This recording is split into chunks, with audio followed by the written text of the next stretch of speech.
केंद्र सरकार ने उन तीनों कृषि कानूनों को वापस लेने का फैसला किया है, जिसे लेकर लंबे समय से किसान आंदोलन चल रहा है। प्रधानमंत्री नरेंद्र मोदी के संबोधन के बाद से प्रदर्शन कर रहे किसान खुशी मना रहे हैं। सबसे बड़ा सवाल है कि प्रधानमंत्री ने कहा कि 3 कानून हमने वापसी ले लिए। प्रधानमंत्री जी, 3 कानून नहीं, पहले आप इसको पार्लियामेंट में लेकर जाओ, वहां से इनको पास करवाओ। ये किसान बगैर सर पे टिकट लेकर नहीं जाएगा घर। और एमएसपी की गारंटी आप दो, क्योंकि हम जहां पे है यहाँ पे किसी किसान की एमएसपी पे कोई खरीद नहीं होती। एमएसपी का सवाल देश का सवाल है पूर्ण रूप से, और आम जनता को ज्यादा उत्साहित होने की जरूरत नहीं, अभी लाडू और मिठाई बांटने की जरूरत नहीं। ये संघर्ष अभी जारी रहेगा। हालांकि किसान नेता राकेश टिकैत ने तत्काल प्रतिक्रिया देते हुए कहा कि किसानों का आंदोलन तत्काल वापस नहीं होगा। हम उस दिन का इंतजार करेंगे जब कृषि कानूनों को संसद में रद्द किया जाएगा। अब देखना है कि प्रदर्शन कर रहे किसान क्या फैसला लेते हैं। तो मोर्चे की 9 मेंबरी कमेटी की मीटिंग है जो सिंगू बॉर्डर पे है, जो हमारा हेड ऑफिस है, उसमें पूर्ण रूप से फाइनल डिसीजन वे लेंगे, पूर्ण रूप से फैसला वहां पे होगा। अभी कानून वापसी जब तक भारत सरकार पार्लियामेंट में नहीं लेकर आएगी, जब तक देश का किसान मानने वाला नहीं है, देश की महिलाएं मानने वाली नहीं है, देश का जो मजदूर है, आदिवासी है, वो मानने वाला नहीं है। तो इन सब का धन्यवाद है। जय हिंद, जय भारत। वहीं 3 विवादित कृषि कानूनों को वापस लेने के ऐलान को पीएम नरेंद्र मोदी का एक और मास्टर स्ट्रोक माना जा रहा है। जी हाँ, इस ऐलान के बाद सोशल मीडिया में रिएक्शन की बाढ़ आ गई है। कोई इस फैसले को चुनाव से जोड़कर देख रहा है, तो कोई इसे मोदी का मास्टर स्ट्रोक बता रहा है। मेरा ये मानना है कि 750 करीब मौत हो गई है। 750, आप समझते हैं 750 नंबर क्या होता है? इतने लोगों के मरने के बाद आज 1.5 साल कितना टाइम निकल गया है। उसके बाद आप एकदम से कहते हैं कि कृषि कानून का जो फैसला है वो हम वापस लेते हैं। आप ये बताइए, सैकड़ों लोगों की जो मौत हुई है उसमें जिम्मेदार कौन है? क्या केंद्र सरकार की, राज्य सरकार? और अगर केंद्र सरकार जिम्मेदार है तो इन्होंने पहले क्यों नहीं कृषि कानूनों को रद्द किया?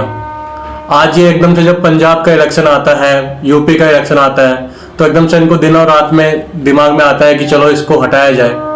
क्या ये बौद्धिक तर्क शक्ति जो है उनकी खत्म हो चुकी है? क्या गया है? इसमें कोई राजनीतिक पैंतरा है? पूरी तरह से राजनीतिक फैसला है। नहीं, आप ये बताइए, इसमें राजनीतिक नहीं है तो क्या है? आप 1.5 साल हो रहा है, आप बंगाल इलेक्शन हार जाते हैं, उसके बाद आप एकदम से सोचते हैं कि अब कैसे निकाला जाए इलेक्शन, तो आप ये फैसला करते हैं कि चलो कृषि कानूनों को ही रद्द किया जाए। आज इतने लोगों की मौत हो चुकी है, दिल्ली तक कूच कर चुके हैं किसान, वहां इतने लोगों की गिरफ्तारी हुई। एक तरफ पंजाब सरकार जो है वो 2-2 लाख रुपए का मुआवजा देती है। मेरा ये कहना है कि उन्हीं लोगों को जिनकी मौत हुई है उस पर केंद्र सरकार राजनीति शुरू से करते हुए आई है।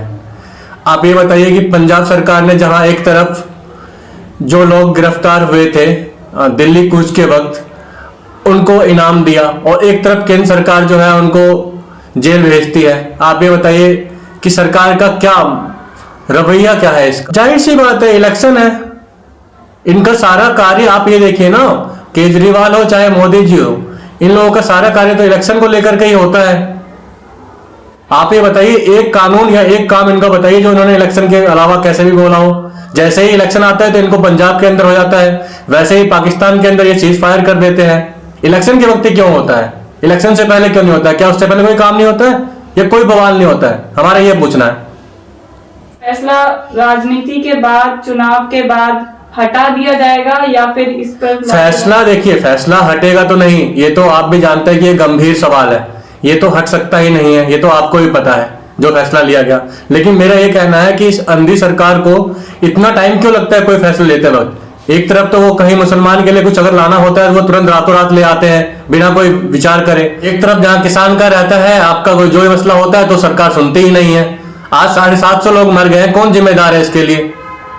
आप ये बताइए, कौन जिम्मेदार है इसके लिए? वो क्या लगता है कौन है जिम्मेदार? जाहिर सी बात है केंद्र सरकार है।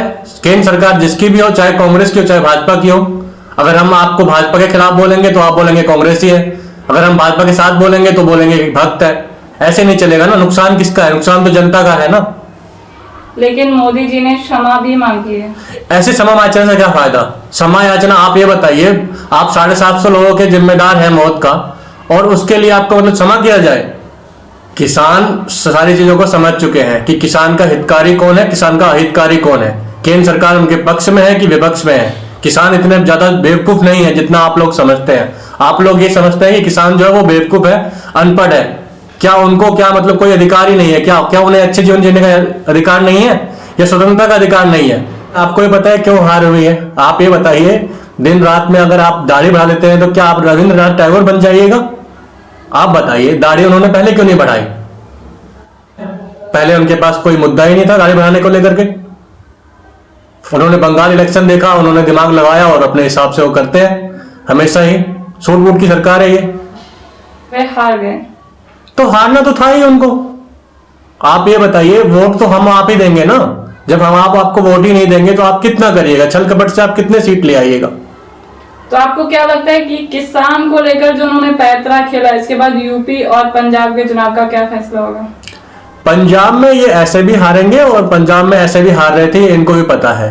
हाँ, पंजाब में जाहिर सी बात है कांग्रेस ने भी कार्य नहीं किया है, जो बात है वो साफ दिखता है।